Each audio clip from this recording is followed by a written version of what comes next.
Hello and welcome to a live broadcast from Yale University. I'm Eric Gershon. Human intelligence takes many forms.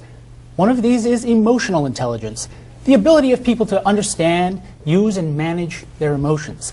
Yale is a pioneer in the study of this aspect of human psychology, and we're fortunate to have with us today two of the field's foremost scholars, as well as an important new partner in Yale's research program. Peter Salovey is Chris Argyris Professor of Psychology and President-elect of Yale University. The author of hundreds of research papers and more than a dozen books, he is a central figure in the development of emotional intelligence as a concept and field of study. His 1990 paper, Emotional Intelligence, co-authored with John D. Mayer, is a landmark in the literature. Psychologist Mark Brackett, director of the Yale Center for Emotional Intelligence and a widely published scholar, is co-creator of the Ruler approach to social and emotional learning. This approach fosters the development and social and emotional skills in children of all ages, as well as in their mentors and families. From the Marcelino Botín Foundation in Spain, we're pleased to have Inigo Sáenz de Miera Cadenas. He is General Director of the foundation, which works to mitigate poverty and promote social development in Cantabria, a region on Spain's north coast. The foundation and Yale will undertake a collaborative research about the roles of art and creativity in developing emotional skills. Gentlemen, thank you for being with us today to talk about emotional intelligence and some of the details of your exciting plans together. Peter, let me start with you and ask you, if you would, to define emotional intelligence. What is it? How do we identify it? And why is it important to measure? Thank you so much. Appreciate the opportunity to speak this morning. Let's start with an assumption that we make. And that assumption is that we have an emotional system because it provides us with information. So emotional intelligence essentially is the ability to access and use that information, right? To take advantage of our emotions in thinking and in motivating behavior. Now, more particularly, we think of emotional intelligence as a set of skills. And it's a set of skills that concern the use of this emotional information.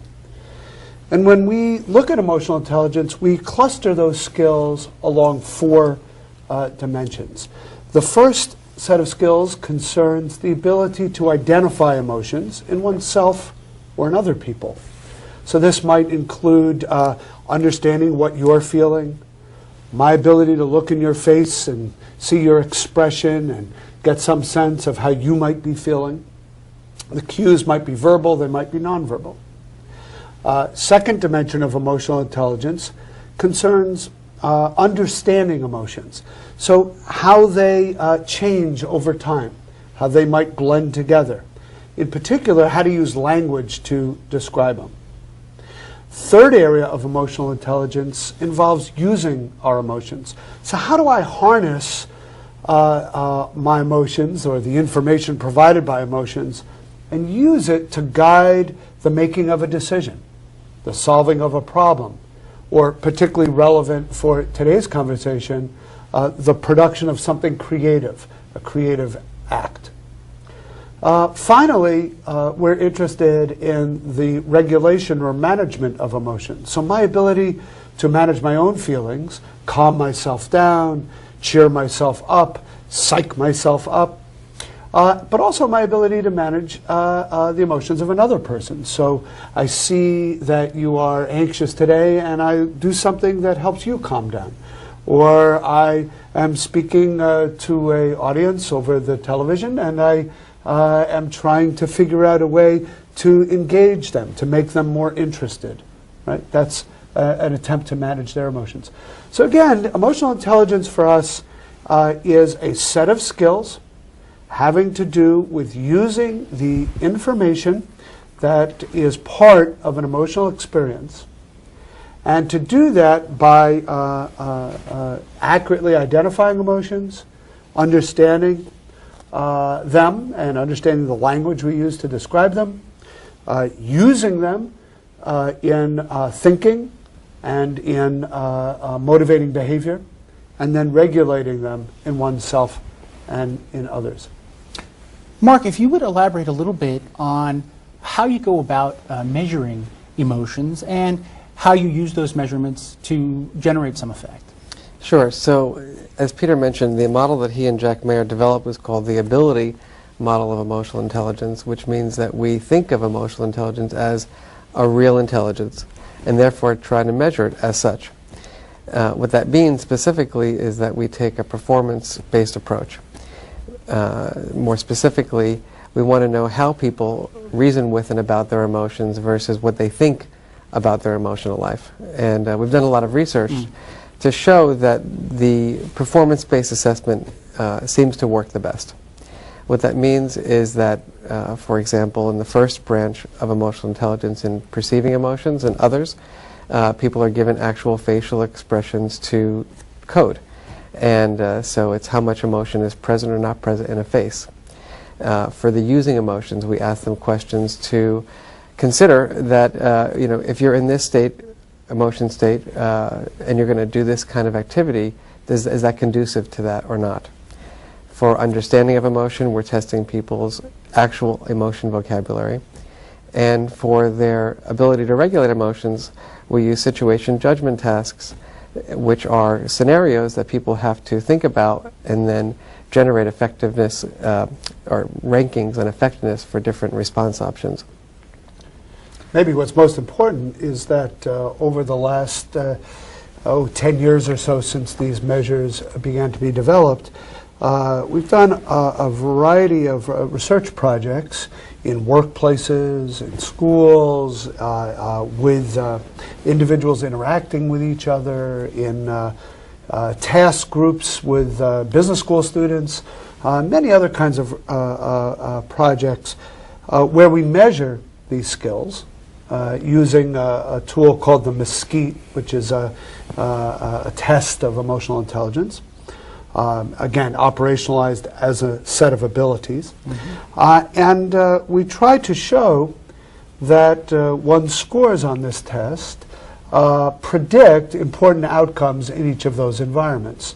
And in the best studies, I think, show that emotional intelligence scores predict outcomes that are important over and above standard intelligence or the kinds of personality traits that are typically measured in psychological studies.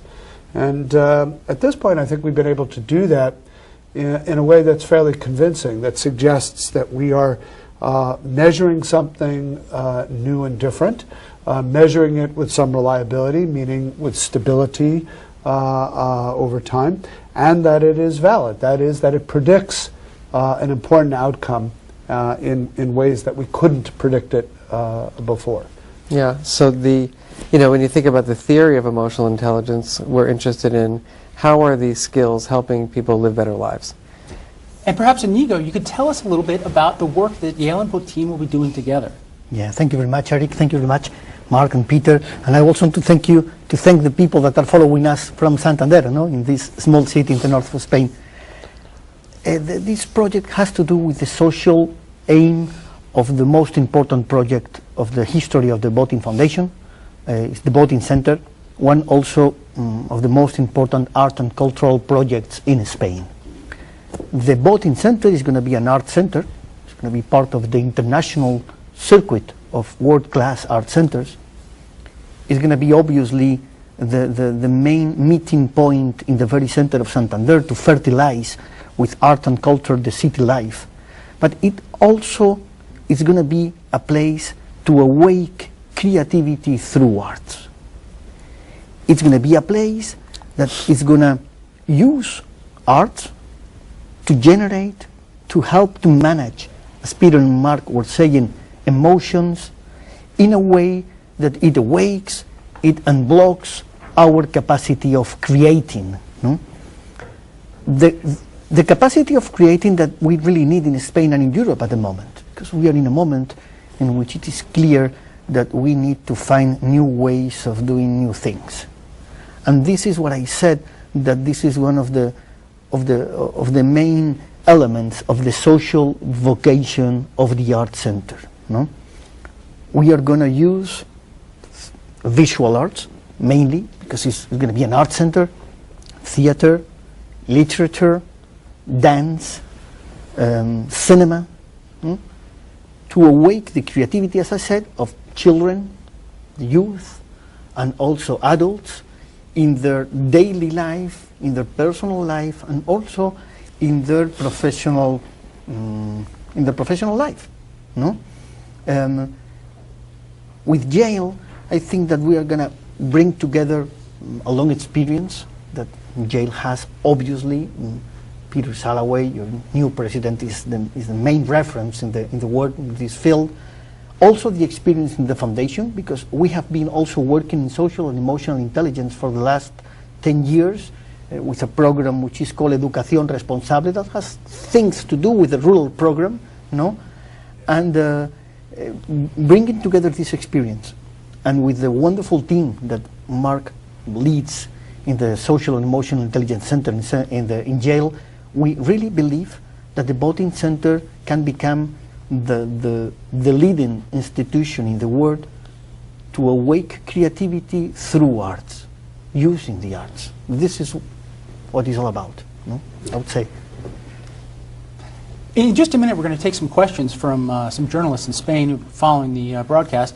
But Mark, if you would follow up just briefly and talk a little bit about how the arts, what it is about the arts that seems to be useful for awakening creativity. Sure. I think a lot of people think of arts as the product of creativity. Yeah. Yeah, so we come at it from very different directions, you know, in the type of research we do. But you can imagine that, you know, being in a place like the Botín Center where there are different types of art, how that can awaken the creativity in a person, how you can start looking at things from different perspectives, how you can ask questions about the art that help people to sort of reflect deeper in terms of what emotions do you think are being experienced in this piece of art? What do you think the artist him or herself was feeling when he or she was creating this piece of art? So there are lots of different ways that you can use art to help create more creative people. And the great thing about art is whether it's music, whether it's theater, whether it's dance, whether it's the visual arts, is it allows you to have an emotional experience in a safe context. Mm-hmm. You can feel fear, you could feel anger, you could feel great joy, happiness, you can feel sorrow. You can have that very human experience, but you can have it in a kind of contained and safe way. You can feel what it means fundamentally to be human, and yet it can have a beginning and a middle and an end, and then one can move on. And I really think part of the role of the arts, not the only role, but one of the roles that the arts play in our lives, is to give us the opportunity to experience the broad array of human feelings, but to do that in a manner that is essentially a safe one. I think that we all have the experience of how the arts transmit us emotions and help us to generate. I mean, what happens with music, with a different kind of music that you can listen to, or when you go to the cinema or to the theater, no? So the thing is that let's use arts, let's use music to promote in you the kind of emotions that are needed for you to be creative. Yeah. No, we were speaking once, I think, the blue paintings of Picasso. What did you feel when you faced them? I always remember this film from Woody Allen saying after the opera, no, every time I listen to Wagner, I want to invade Poland. This is the bad way, no? But how do we feel when we face art, when art really manages to connect us? This is what we want to explore. It's something that happens in a natural way, but we really think that we can systemize, we can decompose this role of emotions in creativity, and then to find the way to use different kind of arts to generate these emotions. Yeah. Mm-hmm. Gentlemen, we're going to take some questions from the journalists. This one comes from Elisa from El País. She asks, she posits that some people believe school hinders creativity. And so she'd like you to sort of address, do you agree? And do you believe programs like this one can help sort of reduce that tendency and promote creativity within the school context? Sure. So, you know, the way education in the United States at least has gone is that we focus more on convergent thinking than divergent thinking. So I believe very strongly that introducing arts in the way we're doing here in this project is critically important, because as you look at leaders in the world, they're not convergent thinkers, they're divergent thinkers. And if we continue to do what we've been doing by focusing on the narrow one answer kind of solution, we're not going to be building the kind of leaders we want in the 21st century. Yeah, we followed in Foundation a quite interesting debate about the verb to use for creativity in the center. At the beginning, we used develop. Let's develop the creativity. Then we found ourselves more comfortable with awakening creativity, but then it's unblocking creativity. And I think it's not only the school who blocks the we are all of us. No, I can remember my child choosing some shoes, and my wife and I telling him, "It's very ugly. Don't choose these ones." we are blocking their capacity of thinking in another way. No, so let's unblock it. It's there, and I think there are studies. Mark, you should know much more, or Peter, I'm sure, about how creativity goes down as you go up in the school and as you grow up. One of the great things about emotional intelligence, on the other hand, is our data suggests that as you age, as you get older, it actually goes up. Yeah. So here you have this paradox, right, where it seems like as you get older you're less and less encouraged to be creative, as you say, and yet you have more capacity to be creative because you're more knowledgeable about your emotions and about the information that the emotions are conveying to you. And so how do we get this back on track? It's an opportunity. Yeah, exactly. Yeah. It's an opportunity. Very much so. It's an opportunity. Gentlemen, we'll take another from Javier at El Mundo Cantabria. He's interested in having you elaborate a little bit on whether emotion leads to creativity or if it's sort of the other way around. That is, that the creativity will foster. Yes, nothing is one directional in our work, you know, so we think of things influencing one another. But the direction that we're taking for this project is to look at how emotion states, for example, help to generate creativity. So Inigo was saying a minute ago about music and arts, and you know, I'm remembering a project that we did in a school system where we put children into different mood states, and then we had them go into different rooms and they had to create a project. And what you noticed was that the students who were in the room where they were playing very sad type of music, they drew something that looked very sort of depressing and low energy and sad.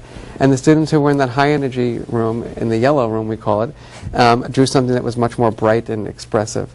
So, you know, but you have to be put into this experience, and then you have these kids come back together and they can see, wow, like you were feeling that when you did that, and you were feeling that when you did that. And that, I believe, does open up people's eyes to being more creative. One of the things that, in a way, our culture leads us to believe is that somehow our emotions, our feelings are kind of noise, are kind of background noise, and it's best to ignore them. But in fact, one of the things that our moods, our emotions provide us is a change in mindset, a change in our perspective. The world looks differently to us when we're in one mood versus another. And in a way, that's the key to creativity. It's one of the keys to creativity. How do I think about something, look at something, consider something from multiple points of view, from a new perspective? And so if we can actually harness those natural changes in our moods and emotions as ways of looking at something through different lenses, it might be, that process might be the key to becoming more creative. I think if you think about being creative, I'm not an expert, no, it's a personal experience. No? The first thing is to dare to be creative.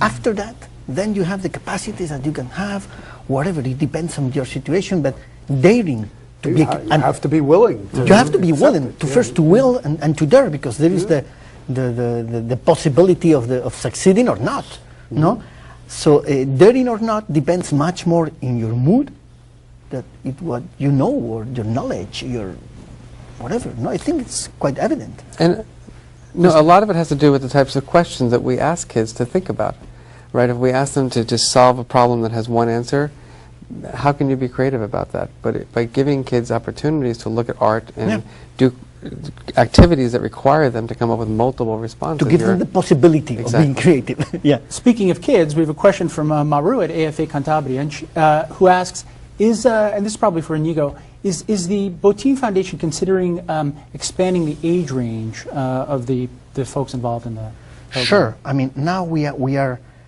doing this in more, I don't know, in a natural way, mixing arts with education.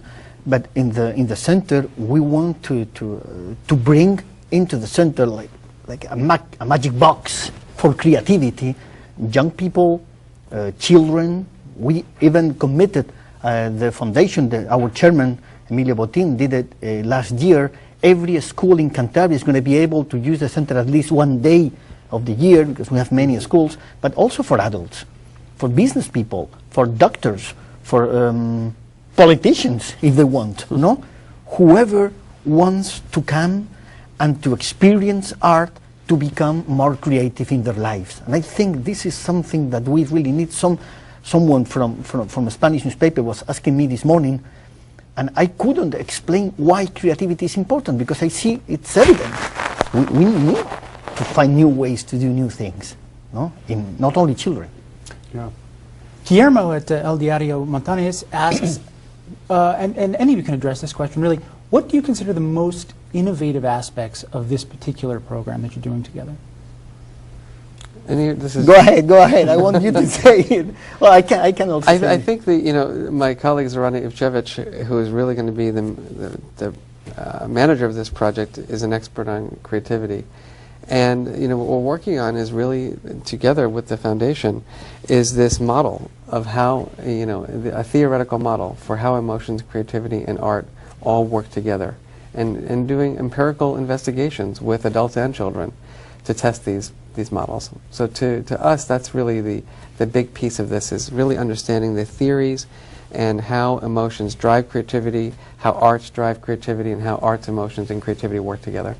Briefly, how would I'm sorry, go ahead. No, please. I was, in a more general way, I would say that using art is innovative. Mm-hmm. The Botín Center is going to be an art center. Everything is going to go around the arts. Art is going to be in the heart of the center. It's mainly an art center, but it's going to use arts. And this that looks just a slight difference is very important. Arts are a mean for the development of the people. We are going to focus on creativity, but at the end, it's that the objective of the arts are Renzo Piano. The project is done by Renzo Piano, the architect, and art makes people better people. This is the claim of the center. Mm-hmm. No, that would be. I remember Renzo saying once that the Botín Center should be a tam-tam, sending a message from Santander to the jungle of the contemporary art. This is the message. Art makes people better people. Mm-hmm. No? Javier, again, he's asking if, gentlemen, are there specific results that you have from your research that suggest the benefits of developing emotions for society? Well, the kinds of studies that we've done so far have been more of a psychological nature, but what we do know, for example, is that developing these emotional skills in adults, for example, makes them better leaders in their workplace, better able to work together in a collaborative way, to cooperate, to problem solve in a group context, better able to interact with a stranger, somebody new, somebody they're meeting for the first time. For kids in schools, we know it makes them like school better, be more attentive, learn better, interact with teachers more effectively. So I think all of these interpersonal outcomes that I just summarized, reaching out to strangers, cooperating, working in groups, solving social problems, learning better in a classroom. It strikes me that those are kind of the building blocks to better society, to positive social change, right? To at least at the individual level, to a kind of world that we would all like to live in. And so in that sense, while we haven't done the studies that show that our work on emotional intelligence changes culture, those are big links, hard to make. I think we have done the work to show that developing these emotional skills links to the behaviors that when collected together in a society lead to a change in culture. Although, as you think about it, we've done our most recent research, while we can't look at the culture of a town or a country, we've actually been able to shift the culture of classrooms and schools. Absolutely. So we're going from the micro to macro. Yeah. That's one of the things that's so exciting about this project to Yale and to our laboratory, because it's really a chance to move in a much more macro direction than we have in the past, to really get out of the classroom and get out of the laboratory and be in a world-class cultural center. And also to bring it again to the classroom. I mean, we cannot be just something strange, no? Of course. I think I think it's happening something in the schools, in the educational system, in the whole world, no? Now we know, thanks to Peter and others, that there are different kind of intelligences. We cannot stay just teaching what we were taught when we went to the school. We all know that our fellows, the ones who had better records, are not necessarily the ones who had more success in their professional life, in their personal life, with their kids, whatever. No, let's develop this new intelligence that we know that we have. No? Well, in the past, people were scolded for being creative. Yeah, right. You were in trouble for not sticking with the group. Maru at AFA asks again if you think that this will be part of a series of collaborations between the foundation and the university. Sorry, say that again? Is this part of a series of collaborations? Well, I think this is a big collaboration itself. Yeah, exactly. It's a 3-year collaboration. Now we're going to begin the theoretical part, and then we're going to prove, we're going to go and test what happens. It doesn't end the collaboration before opening the center. It will go on when the center is already open. This is very important. Right, so part of our work is to not only work together to build these theoretical models and understand the work, but once the center is open, we'll be using the activities in the center and testing the impact of those on people. That's it. And at this point, do you imagine, and this is from Guillermo at El Diario, whether other institutions will join the collaboration, or and of course a little bit about who will be running the center in Spain? Just a quick note on the emotional intelligence side of this. You know, we now have a network of collaborators all over the world, very heavily represented in Spain, actually. And over time, I could imagine those collaborators joining with us on this project. We already have a team in place, but it's such a rich network of psychologists primarily working on emotional intelligence that we want to take advantage of them.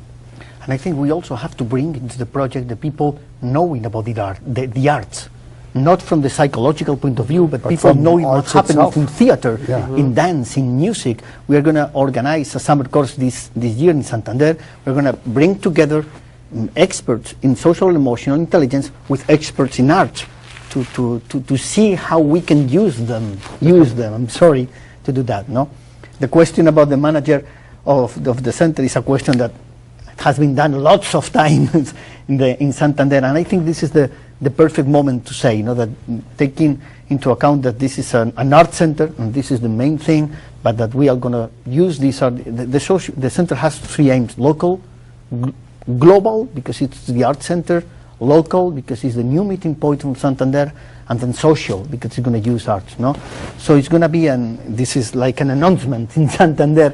It's going to be Fatima Sanchez. She's the actual who runs the. Mark and Peter know her, know the educational program in the foundation for the last 10 years. She's now at the Tate Modern. She has been spending 6 months there learning and also giving them our expertise in social and emotional intelligence. And she will be back, and in some weeks she will be starting to manage the center. We are going to look, and we already started a professional search international for an artistic director, because someone has to help the commission, the art commission led by Vicente Todolí, the ex-director of the Tate Modern, for the art program, but Fatima is going to be the, let's say, the executive manager of the center. Excellent. Gentlemen, we've got just about a minute or so left. Any closing thoughts that any of you'd like to make? Go for it. I'm just very, very appreciative, really, on behalf of Yale University for this collaboration and others that involve the Foundation and Banco Santander, because our university is enriched by it, and we, of course, hope the world will be enriched by it. We are very optimistic about this kind of work, and just honored and delighted to be a partner with you in it. For us, President-elected, as you can imagine, it's also an honor, to be able to collaborate with one of the main educational institutions in the world, to give scientific strength to what was just an intuition, and it is already a conviction. Right. Yeah, and I feel the same. I echo your comments and just say that we've always been a lab, now center, that focuses on the application of science. Yeah, it's going to be an and exciting this is a great opportunity adventure for us. Yeah. Gentlemen, thanks very much for joining us today, Thank and you. thanks to all of you for your questions and for watching. Take care. Join us again in the future. Bye-bye.